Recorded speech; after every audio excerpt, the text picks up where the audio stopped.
Okay, friends, in this video series, I'm going to explain how to use Open Keychain application. Actually, this application is used to send encrypted messages to some other person, and no one else can decrypt it. Only the sender and receiver can understand the message. So now this Open Keychain uses RSA cryptography, and the essential idea is let Babu be the sender and let Rakesh be the receiver of the message, and the message, let it be something like this: wish you happy birthday, but it is not secret. But if you want to send something secret like OTP, if bank wants to send OTP to transfer money from one account to another account, they can use this kind of secret channels. But currently they are using only SMS. But if they use this kind of cryptography or RSA cryptography, then even if someone break through, you hijack your phone, but still they can't read these messages. So only the sender and receiver can read the message. Okay, now the idea is the Babu has to create, is a sender, he has to create a public key and a private key. Then he should send the public key to the receiver Rakesh. Okay, but Babu should keep his private key to himself. He should never ever send it to anyone. It's private, it's a secret key, it should be kept secret. That means it should be encrypted using a password, and then it should be kept inside his mobile phone or computer. Similarly, Rakesh should create another public key and private key of his own, and he should send the public key to Babu, but Rakesh should keep his private key secret. He should not send it to anyone.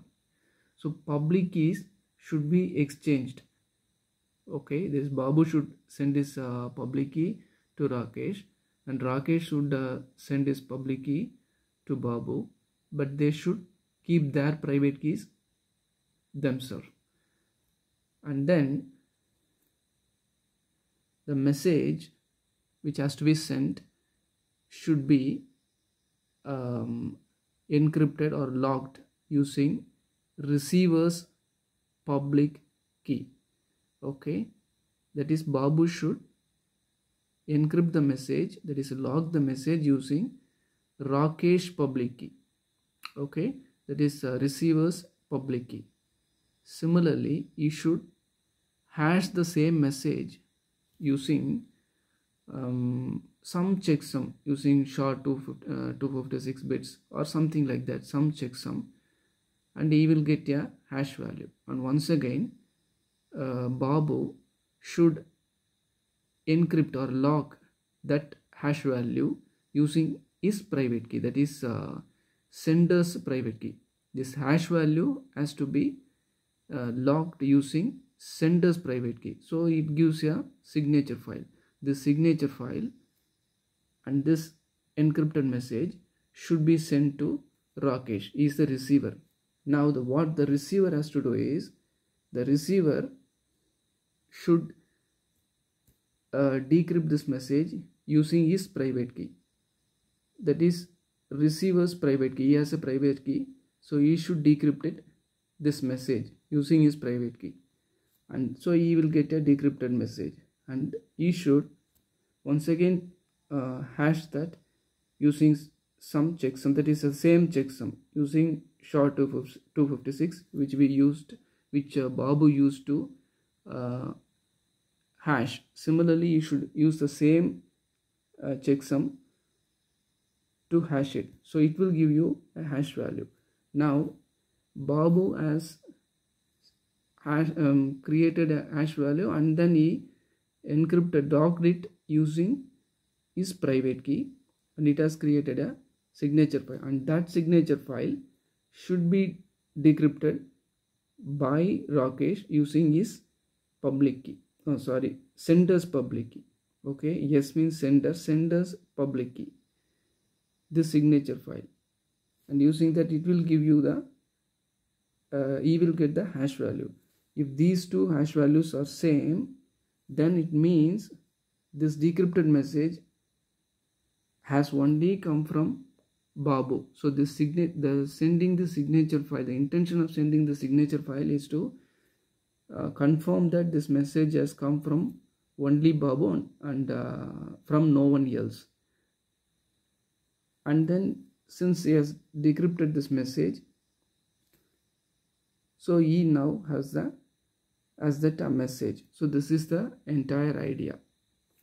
So the message, the sender should encrypt the message using receiver's public key, and then the receiver should decrypt that message using his private key. This is the idea. And when we use open keychain, actually this part, okay, this I have marked it using dotted lines. This part will be automatically done by open keychain in the background, so we need not to worry about it when we use open keychain. This RSA cryptography can be done in other ways also. First, that method is method 2, and then there is a method 3. In method 2,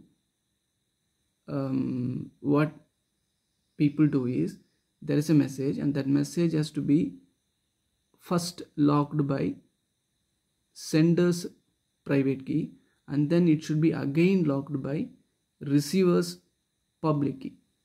Okay, when it is done, when the receiver receives message, he has his private key, so he can unlock this message using his private key, and then using the public key of the sender, he can once again unlock this message, so he can read it, and it can confirm that it has only come from the sender, that is the Babu. Okay, so by locking it twice, no one else can read that message, and then the receiver can also make sure or confirm that it has only come from Babu and from no one else. The same setup can be done in another method also, that is, the message can be first encrypted using receiver's public key, and then it can be locked again using sender's private key. So any one of the system can be followed. Actually, open keychain internally, what it follows, I do not know. In the subsequent videos, the next videos, I am going to explain how open keychain actually does all these things, but we need not to worry about this portion, because if you use OpenSSL, that is command prompt, using OpenSSL, if you do this RSA cryptography, if you try to send encrypted message using RSA cryptography, then you need to understand all these things. But when we use open keychain, the matter is simple. All you have to remember this part. Okay, and we need not to create a signature file. There I will explain what to do. In the next video, let us I will explain how actually open keychain functions.